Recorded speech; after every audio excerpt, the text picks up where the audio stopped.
दोस्तों, भारत ही नहीं बल्कि पूरी दुनिया के सबसे समृद्धशाली, पावन और रहस्यों से भरपूर आंध्र प्रदेश के तिरुमाला में स्थित है वेंकटेश्वर भगवान बालाजी का मंदिर। आज हम देखेंगे तिरुपति बालाजी की सच्ची कहानी कि आखिर क्यों भक्त अपने बालों का दान करने के लिए यहाँ घंटों लाइन में खड़े रहते हैं और बाद में क्या होता है उन हजारों टन बालों का। आखिर क्यों यहाँ लोग मंदिर के हुंडियों में पैसे, सोने चांदी और यहाँ तक कि जमीन जायदाद के पेपर डालने के लिए एक दूसरे से रेस लगाते हैं। यही नहीं, हम बात करेंगे भगवान बालाजी मंदिर के उन चमत्कारों की जिसका जवाब हमारे विज्ञान के पास भी नहीं है। तो चलिए शुरू करते हैं इस वीडियो को। दोस्तों, तिरुपति बालाजी मंदिर आंध्र प्रदेश के चित्तूर जिले में तिरुमाला पर्वत पर स्थित है। यहाँ पर हर साल करोड़ों भक्त दर्शन करने के लिए जाते हैं और वहाँ जाकर दिल खोल के दान करते हैं, चाहे वो अपनी सुंदरता को बढ़ाने वाले बाल हो या फिर अपने तिजोरी का खजाना। इस रहस्य को समझने के लिए हम आपको एक पौराणिक कथा सुनाते हैं। भगवान विष्णु अपनी पत्नी श्री लक्ष्मी के साथ क्षीर सागर में आराम कर रहे थे। तभी महर्षि ने उनकी परीक्षा लेने के लिए क्रोध में आकर भगवान विष्णु के वक्ष स्थल पर पैरों से प्रहार किया। इस पर भगवान विष्णु क्रोधित होने के बजाय भृगु ऋषि के पैरों को पकड़कर बोले, महर्षि, कहीं आपको चोट तो नहीं लग गई? भगवान विष्णु ने ऐसा क्यों किया और महर्षि भृगु उनकी परीक्षा क्यों ले रहे थे, ये एक दूसरी कथा है। शायद आपको पता नहीं होगा, जब समुद्र मंथन में माँ लक्ष्मी प्रकट हुई तो भगवान विष्णु ने उन्हें अपने वक्ष स्थल पर स्थान दिया था। इसीलिए माँ लक्ष्मी क्रोधित होकर भगवान को छोड़ के पृथ्वी पर चली आई और उन्होंने यहाँ पद्मावती नाम से जन्म लिया। इस पर भगवान विष्णु ने अपना रूप बदलकर वेंकटेश्वर के रूप में माता पद्मावती के पास पहुंच गए और पद्मावती देवी से शादी कर ली। आज भी तिरुपति मंदिर में स्थित मूर्ति को आधा पुरुष व आधा महिला कपड़े में सजाया जाता है। ऐसा माना जाता है कि यहाँ भगवान वेंकटेश्वर स्वामी अपनी पत्नी पद्मावती के साथ निवास करते हैं। तिरुपति बालाजी मंदिर में हर साल लाखों किलो बाल दान किए जाते हैं। दुनिया के कोने कोने से आने वाले भक्तों द्वारा हर साल लगभग 500 से 600 टन इंसानों के बाल भगवान तिरुपति मंदिर में दान किए जाते हैं। यहाँ पुरुष, औरत और बच्चे सभी अपने बालों को दान करते हैं। तिरुपति में बालों को दान करने से माँ लक्ष्मी की कृपा और इच्छा पूरी करने के पीछे एक पौराणिक कारण छिपा हुआ है। पौराणिक कथा के अनुसार प्राचीन काल में भगवान बालाजी की मूर्ति पर ढेरों चींटियों का एक पहाड़ बन गया था। उस पहाड़ पर रोजाना एक गाय आया करती थी और दूध देकर चली जाती थी। जब गाय के मालिक को इस बारे में पता चला तो वो नाराज हो गया और उसने कुल्हाड़ी से गाय का वध कर डाला। इस हमले के दौरान बालाजी के सर पे भी चोट आई, साथ ही उनके सर के बाल भी गिर गए। तब बालाजी भगवान की माँ नीला देवी ने अपने बाल काट कर बालाजी के सर पे रख दिए और इस तरह से भगवान के सर का जख्म बिल्कुल ठीक हो गया।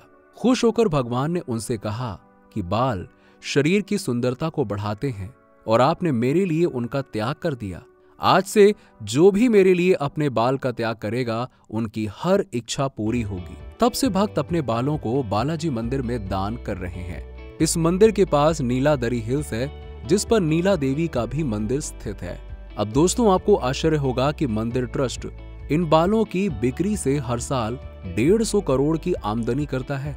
इन बालों को नाइयों द्वारा उनके लेंथ के अनुसार अलग अलग कैटेगरी में करके विग बनाने वाली कंपनी को बेच दिया जाता है। दोस्तों, कहा जाता है कि भगवान वेंकटेश्वर ने अपनी शादी के लिए धन के देवता कुबेर से बहुत सारा कर्ज लिया था, जिसे उन्होंने कलयुग के अंत तक लौटाने का समय मांगा था। भगवान को कर्ज लेना पड़ा।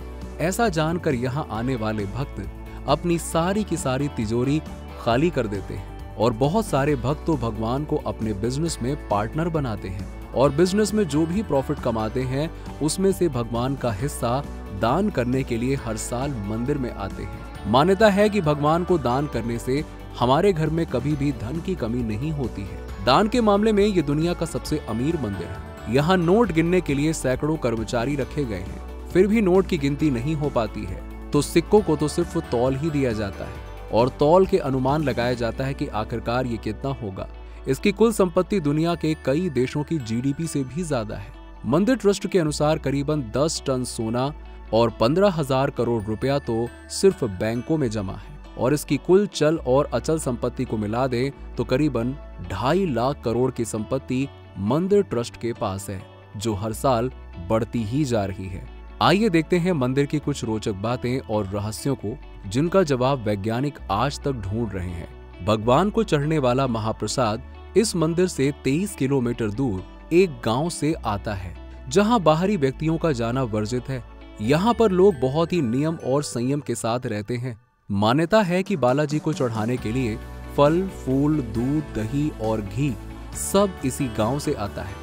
यहाँ की महिलाएं कभी भी सिले हुए वस्त्र धारण नहीं करती हैं। मूर्ति पर कान लगाकर सुनने पर समुद्री लहरों की ध्वनि सुनाई देती है और मूर्ति में भी हमेशा नमी बनी रहती है। मंदिर में भगवान बालाजी की मूर्ति कब और कैसे आई, इसके बारे में किसी को नहीं पता। कहा जाता है कि ये मूर्ति किसी ने नहीं बनाई, ये स्वयं प्रकट हुई है, जिसमें भगवान वेंकटेश्वर स्वयं विराजमान है। मान्यता है कि भगवान की प्रतिमा में लगे बाल असली हैं, जो कभी भी उलझते नहीं हैं और हमेशा मुलायम रहते हैं। मंदिर का दिया कई शताब्दियों से निरंतर जलता आ रहा है। रहस्यमयी बात यह है कि इस दीपक में ना तो कभी तेल डाला जाता है और ना ही कभी घी। इस दिए को यहाँ सबसे पहले किसने जलाया था, इसका भी जवाब मंदिर ट्रस्ट के पास नहीं है। वेंकटेश्वर भगवान की मूर्ति पर पचाई कपूर लगाया जाता है। वैज्ञानिकों के अनुसार पचाई कपूर लगाने से पत्थर कुछ समय बाद चटक जाता है, लेकिन वर्षों से तिरुपति बालाजी को ये कपूर लगाया जा रहा है, लेकिन आज भी मूर्ति एकदम सुरक्षित है। हर गुरुवार को भगवान तिरुपति जी का चंदन से श्रृंगार किया जाता है और जब ये चंदन लेप हटाया जाता है तो मूर्ति के वक्ष स्थल पर माता लक्ष्मी की छवि उभर आती है। ऐसी मान्यता है कि माता लक्ष्मी बालाजी में ही समाहित है, इसीलिए प्रतिदिन मूर्ति के श्रृंगार के समय नीचे धोती और ऊपर साड़ी पहनाई जाती है। वैसे तो भगवान के गर्भगृह का वातावरण ठंडा रखा जाता है, उसके बावजूद मूर्ति पर पसीने की बूंदें उभर आती हैं। मान्यता है कि बालाजी को अत्यधिक गर्मी लगती है, जिससे उनकी पीठ भी हमेशा नम रहती है। दोस्तों, जब भी आप मूर्ति को गर्भगृह के अंदर से देखेंगे तो मूर्ति मध्य में स्थित दिखाई देती है, लेकिन गर्भगृह के बाहर से देखने पर मूर्ति गर्भगृह में दाईं ओर स्थित दिखाई देती है। ये चमत्कार है या कुछ और? कमेंट बॉक्स में लिखकर जरूर बताइएगा। दोस्तों, ये मेरा छोटा सा प्रयास आप लोगों को अच्छा लगा हो तो चैनल को सब्सक्राइब करें, वीडियो को लाइक और शेयर जरूर करें और बेल आइकन को प्रेस कर दीजिएगा, ताकि ऐसी रोचक वीडियो का नोटिफिकेशन आप तक पहुंच सके। मिलते हैं किसी और वीडियो में। धन्यवाद।